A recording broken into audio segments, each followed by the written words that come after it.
Mabuhay! Welcome to another edition of Shot and Learn. In today's lesson, we are going to discuss about stem changing verbs. When we say stem changing verbs, these are verbs that when we conjugate them, their stem changes. That makes them irregular verb. Now, for the next part of our stem changing verb, we have the stem changing verb E to IE. And for you to be able to understand this better, you must have watched the part 1 of the stem changing verbs discussion regarding stem changing verb O to UE. Now, if you already watched the video, then this is now for you.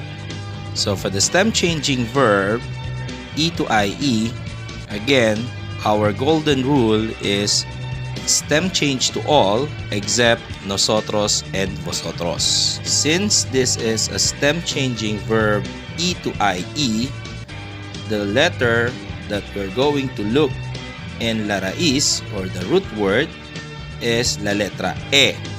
Then we're going to change it from E to IE or IE when we conjugate them in yo, tú, usted, él, ella, ustedes, ellos, and ellas.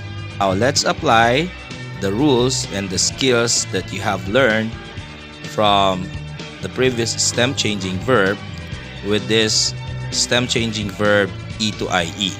So based on these conjugations, yo cierro, tú cierras, usted, él, ella cierra, nosotros cerramos, vosotros cerráis, ustedes, ellos, and ellas cierran. What do you think now is the root or the base form of this verb? Okay, that's correct. Cerrar, which means to close or to shut down. So how did it happen again? Again, by merely looking at nosotros and vosotros, wherein the stem is the same as the stem of the infinitive verbs, or by changing the IE from the root in yo, tú, usted, él, ella, ustedes, ellos, and ellas, and identify what is the category of the verb based on the endings. Now, te toca. It's your turn.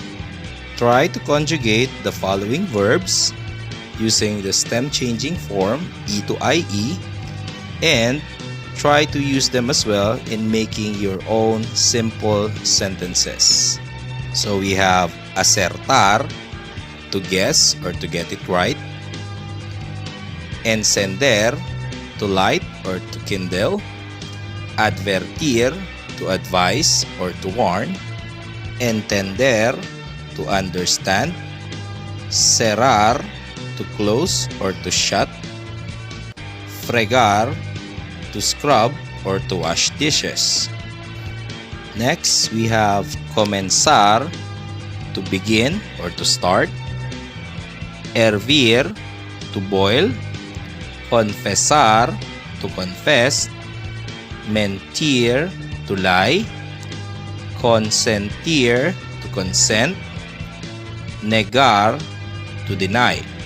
For the last set, we have convertir, to convert, pensar, to think, with en, that means to think about, defender, to defend, perder, to lose, empezar, same with comenzar, which is to start or to begin, and preferir, which means to prefer.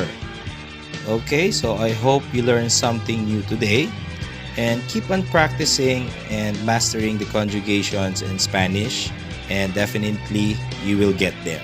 So always remember, you will not achieve anything if you don't give it a shot. Salud! Adios!